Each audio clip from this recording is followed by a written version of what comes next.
Palabrita nomás con respecto a, claro, el estar yo en historia, que es una carrera en la que tiene mucha incidencia la ideología, mucho más que en ingeniería o en cualquier otra ciencia exacta.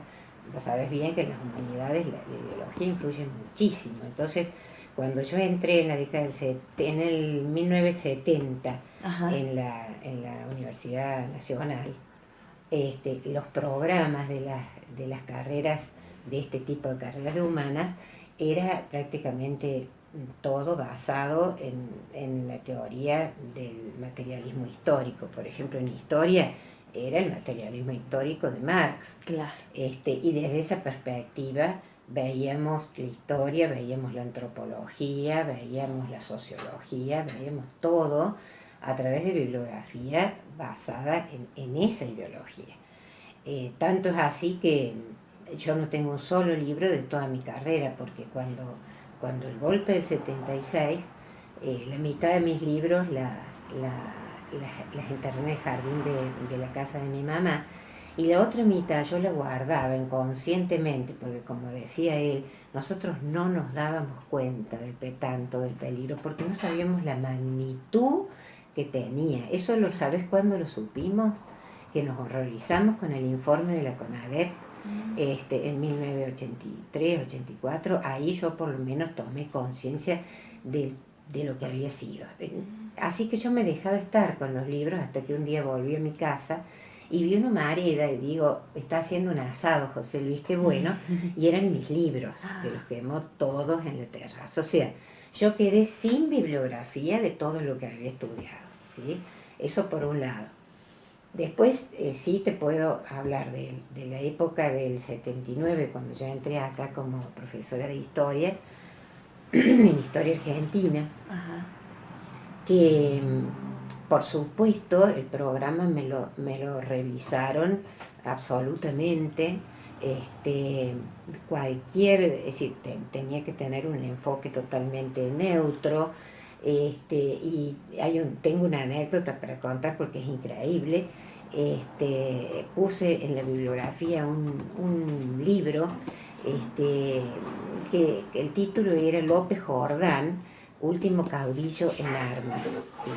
López Jordán es de 1870 más o menos, y es el último caudillo después de Felipe Varela y el Chacho Peñalosa, es decir, nada que ver con la situación de ese momento. Sí. Pero me mandó llamar la directora, Lucila Noeltin, me mandó a llamar para que sacara ese libro. Es decir, eso te muestra, por un lado, el nivel de no dejar pasar nada, y por otro lado, bueno, el nivel de la directora, del nivel de cultura de la directora, ¿no? Porque no sabía nada de historia argentina. Pero había, por ejemplo, esa directora que vino de La Plata, fue casi una intervención acá en la universidad, y tenía listas negras. Por ejemplo, dentro del grupo de profesores que éramos, sí. Ella lo mencionó, listas blancas y lista negra.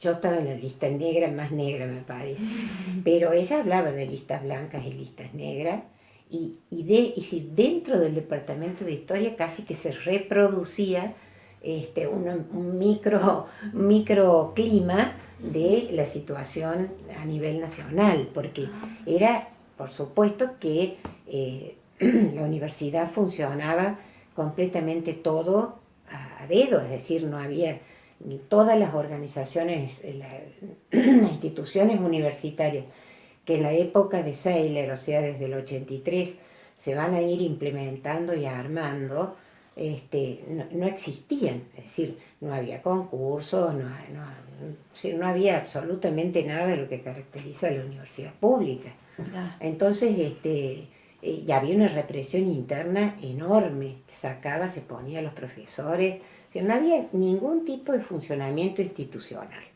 Ajá. Bueno, eso es lo que yo quería aclarar. ¿Y qué pasaba si vos, por ejemplo, a ver, si te hubiese ocurrido sacarlo del programa y dárselo a los chicos? Los chicos no te preguntaban, ¿qué pasaba con tus alumnos en esa época? Mira, sí, tuve algunas alumnas que, porque yo, como no era tan consciente del peligro, yo dejaba caer, a pesar de que en el programa, por escrito, no había ninguna alusión a ningún tipo de mirada de otro tipo, a una mirada más social, un poco más de izquierda, pero yo en clase sí lo daba. Y tenía alumnas que yo veía que les interesaba mucho, incluso cuando ya empezó, ya se veía que el gobierno de Lanús iba a caer, Ujú. yo sacaba algunos artículos de revistas en el que se hablaba de la necesidad de que los alumnos participaran y cada tanto les daba algunos para comentar. Siempre se acuerda una alumna mía, Griselda Pécora, de eso que yo hacía, como que gotitas Claro. para movilizarlas un poco. Pero bueno, serían dos o tres nada más. Sí. Y esta presencia que nombraba tu esposo eh, de las Fuerzas Armadas en la universidad y demás, ¿también se vio acá con esa misma intensidad? ¿Qué te parece? Lo que pasa es que yo empecé a dar clase en el 79, en la época de mayor, eh, ¿cómo te puedo decir? Conflictos, que hubo enorme cantidad de conflictos también con rectores anteriores y demás. Yo no la viví, porque no. Yo entré en el 79 cuando ya había un relativo orden, digamos. No la viví acá, pero sí conozco que hubo también asambleas, Hubo desaparecidos, secuestrados, no al nivel de Córdoba, pero sí los hubo, pero yo no te puedo contar porque yo eso no lo viví Claro. ni lo leí. Y la ¿Sí? biblioteca de ese entonces ya debe haber estado limpia, porque Claro, sí, ya debe haber estado limpia de todo sí, esto que había quedado de la etapa sí, por anterior, ¿no es cierto? supuesto, sí, sí, sí, Sí, sí. no, fue un corte, ya te digo, un shock. Es decir, después del paso de los primeros años de la dictadura y la gran represión, la actividad intelectual, la actividad política, el intercambio, desapareció los alumnos Sí, a nivel pedagógico que estaban muy también, ¿viste? politizados. Cambió completamente porque ya todos O- esos modos participativos absolutamente no, era la clase Claro, magistral. Sí, No, los docentes que estaban sospechados los echaron, o los encarcelaron o no desaparecieron. Los desapareció. alumnos, los principales militantes, También, también. claro, Los de los gremios no docentes y docentes también. O sea claro. que quedó en una chatura donde sí, una prácticamente estructura intelectual muy grande. la actividad política a nivel intelectual y cultural también fue prácticamente una masacre intelectual. Y la sociedad para ese entonces, cuando ya había pasado ese momento crítico del 76, 77, ¿qué decía la sociedad? Más allá de que tal vez no se tenía esta conciencia que decías vos. Pero digo, esto de que uno que no lo vivió, que lo lee, Mm, que dice que estábamos más tranquilos, que bueno, algo lo habrán hecho por eso. ujú. Sí. Vos ya como mamá eso entonces, ¿qué percibías en la sociedad?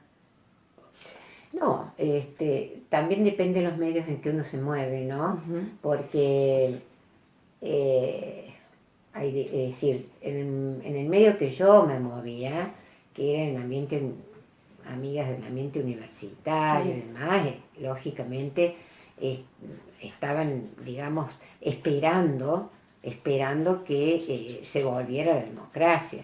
Por eso fue el entusiasmo enorme cuando fuimos a la plaza con todos nuestros amigos cuando asumió Alfonsín. O sea, por supuesto que al principio no, sí, puede haber sido un día que nos tragamos lo de la guerra de Malvinas, pero enseguida nos dimos cuenta de qué se trataba, que era buscar un ideal común para distraer ¿por qué? Para distraer, ¿por qué? Porque ya la situación social estaba como eh, La sociedad. harta, estaba como, Claro. como ya, es decir, ya se veían ellos que su poder estaba muy resquebrajado. No podían Es ocultar por la, eso lo de Malvinas. la gravedad del asalto Sí, bueno, la des- gente estaba las desapariciones, Ah, ya empezó a darse cuenta, parece. Entonces. así como te dijo él que a fines del 75 había mucha gente que pedía el golpe militar. A fines del 81 ya, y después de la guerra de Malvinas, ya la gente lo que quería a toda costa era un gobierno democrático.